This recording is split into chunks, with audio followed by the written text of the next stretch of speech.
치아의 뿌리가 비정상적으로 굽어 있거나 골과 유착되어 있는 경우, 유착은 이제 붙었다는 뜻이에요. 발치 시 뿌리가 부러질 수 있습니다. 네.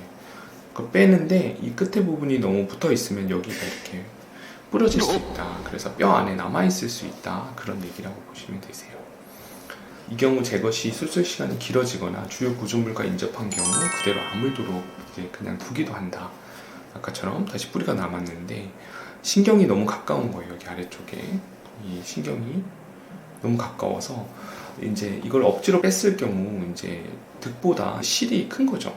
그렇죠. 그러면 굳이 빼지 않는 게 더 유리할 수 있다. 그럼 시간이 지나면 보통 이 뿌리가 다시 위쪽으로 올라와요.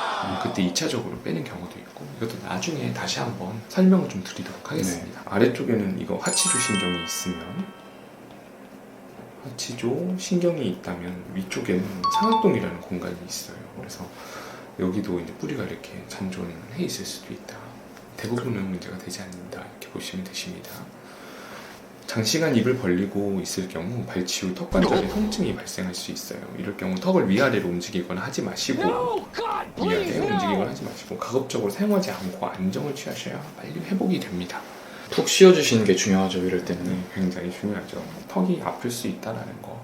오래 벌려서 그런 경우도 있고, 저희가 TMD라고 턱관절 질환이 있는데 이걸 가지고 계신 분들이 사실 굉장히 많아요. 평소에는 입을 벌릴 일이 없으니까 잘 모르고 있다가 발치나 뭐 치과 치료를 받다가 입을 좀 오래 벌리면 이 증상이 이제 나타나는 거죠. 원래 가지고 있었던 그 질환의 증상이. 그렇죠.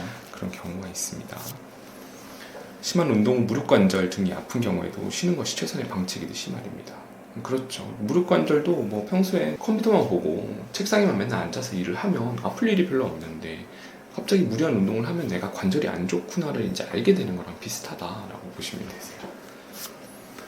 아래턱이 위치한 사랑니를 뽑을 경우 가까이 위치한 신경이 이제 자극 또는 손상을 받아 감각 이상, 굉장히 중요한 슬라이드네요. 그렇죠? 맞습니다. 또는 무감각 뭐 이런 게 올 수 있다. 입술, 혀, 턱, 잇몸이 간지러운 듯한 느낌 이런 게 발생할 수 있다. 감각 이상은 과감각, 저감각 혹은 무감각. 오히려 찌릿찌릿한 느낌이 더 생기는 경우도 있고요. 저감각이라는 거는 이제 감각이 둔해지는 거죠. 이쪽이. 무감각은 아예 감각이 없어지는 그런 경우가 발생하는 경우가 아주 드물게 있다라는 거.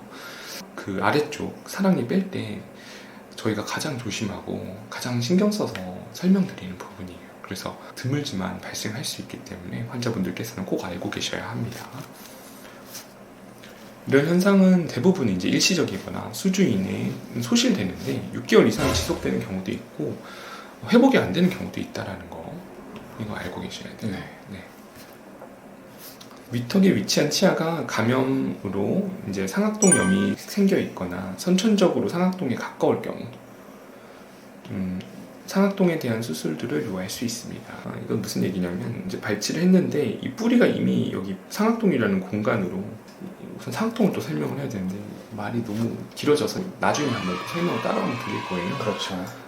이제 우리 두개골에 비어있는 공간이라고 보시면 되세요. 우리 몸의 뭐 압력이나 온도 이런 거 관련해서 두개골의 온도 이런 거랑 관련해가지고 이제 관장하는 지역이라고 보시면 되는데 여기는 텅 비어 있어요. 어떻게 보면 그 부분에 이제 뿌리가 넘어가 있는 경우가 흔히 있거든요. 저도 그래요. 저도 엑스레이 찍어보면 뿌리가 많이 넘어갔어요.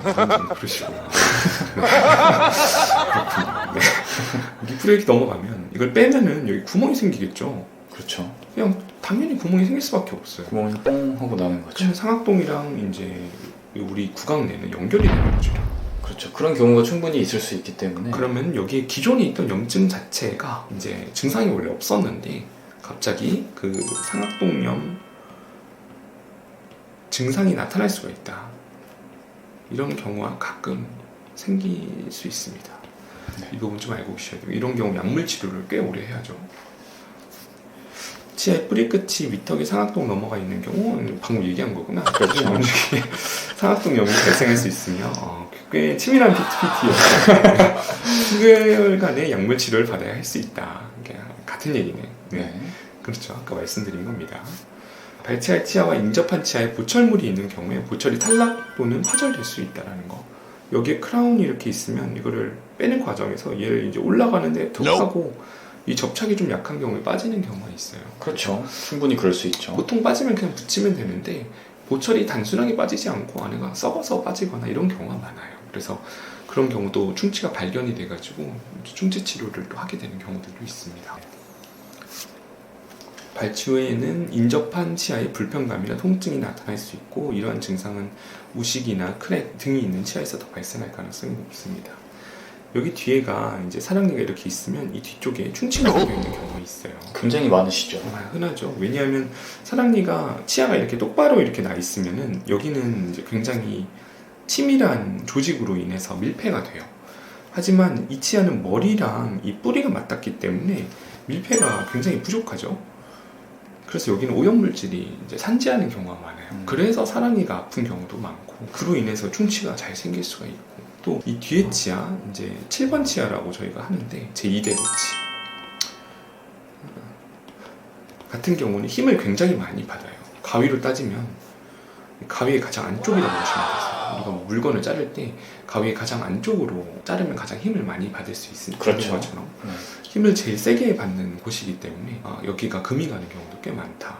그러면은 이걸 빼기만 했는데 얘의 증상이 이제 나타나는 거예요. 이제 충치를 가리고 있을 때 별로 시리지 않았었는데 그리고 금이 있었는데도 별 느낌이 없다가 발치를 하고 났더니 이 공간이 비어버리니까 이 치아의 증상이 이제 나타난다.